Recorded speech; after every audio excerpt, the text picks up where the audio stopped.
क्या आप जानते हैं करवा चौथ की असली कहानी? इस स्त्री की वजह से मिला है व्रत को ये नाम। कार्तिक की चतुर्थी का नाम करवा चौथ कैसे पड़ा? इसकी कहानी कुछ और ही है। असल में यह करवा नाम की एक दूसरी स्त्री की कहानी है, जिसने सावित्री की ही तरह अपने पति के प्राण यमराज से बचा लिए थे। सनातन परंपरा में सुहागिन महिलाओं द्वारा करवा चौथ का व्रत रखा जाता है। यह व्रत हिंदू परंपरा का खास प्रतीक है। विवाह और दाम्पत्य की मधुरता और पवित्रता का प्रतीक यह त्योहार हर तरीके से बेहद खास होता है। इस व्रत की कहानियों में एक स्त्री वीरावती की कथा बहुत प्रसिद्ध है। वीरावती एक सेठ की पुत्री है और उसके 7 भाई है। करवा चौथ के व्रत के दिन वह भूल से बिना चांद देखे भोजन कर लेती है। इससे उसके पति की मृत्यु हो जाती है। बाद में वह पश्चाताप और अनुष्ठान करती है, जिससे उसका पति जीवित हो जाता है। करवा चौथ के तौर पर लगभग सभी ने यही कथा सुनी है। यमराज का वरदान है करवा चौथ। असल में यह सिर्फ व्रत का लाभ बताने वाली कथा है। कार्तिक की चतुर्थी का नाम करवा चौथ कैसे पड़ा? इसकी कहानी कुछ और ही है।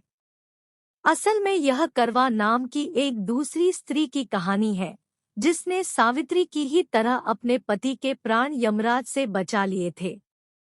तब यमराज ने करवा को उसकी पति श्रद्धा देखकर वरदान दिया था कि इस विशेष दिन को तुम्हारे नाम के व्रत से जाना जाएगा और जो स्त्री ऐसा व्रत करेगी उसका अखंड सुहाग बना रहेगा। तब से ही करवा चौथ व्रत की परंपरा चल पड़ी है। जानिए करवा चौथ की असली कहानी। एक प्राचीन स्त्री की कहानी। प्राचीन समय में करवा नाम की एक पतिव्रता स्त्री थी। वह अपने पति के साथ नदी किनारे के एक गांव में रहती थी। उसका पति वृद्ध था। एक दिन वह नदी में स्नान करने गया। नदी में नहाते समय एक मगर ने उसे पकड़ लिया।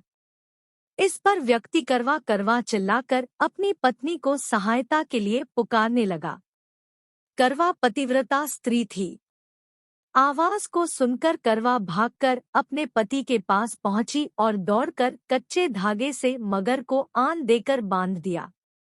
मगर को सूत के कच्चे धागे से बांधने के बाद करवा यमराज के पास पहुंची।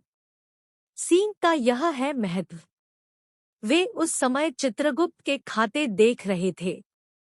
करवा ने 7 सींग ले उन्हें झाड़ना शुरू किया। यमराज के खाते आकाश में उड़ने लगे।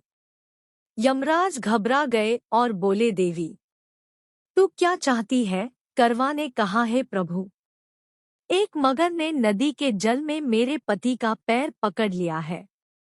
उस मगर को आप अपनी शक्ति से अपने लोक नरक में ले आओ और मेरे पति को चिरायु करो। करवा की बात सुनकर यमराज बोले, देवी, अभी मगर की आयु शेष है, आयु रहते हुए मैं असमय मगर को मार नहीं सकता। इस पर करवा ने कहा, यदि मगर को मारकर आप मेरे पति की रक्षा नहीं करोगे तो मैं शाप देकर आपको नष्ट कर दूंगी।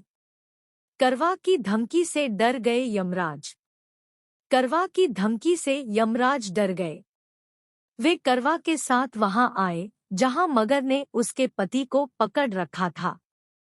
यमराज ने मगर को मारकर यमलोक पहुंचा दिया और करवा के पति की प्राण रक्षा कर उसे दीर्घायु प्रदान की जाते समय वह करवा को सुख समृद्धि देते गए तथा यह वर भी दिया, जो स्त्री इस दिन व्रत करेगी उनके सौभाग्य की मैं रक्षा करूंगा। करवा ने पतिव्रत के बल से अपने पति के प्राणों की रक्षा की थी।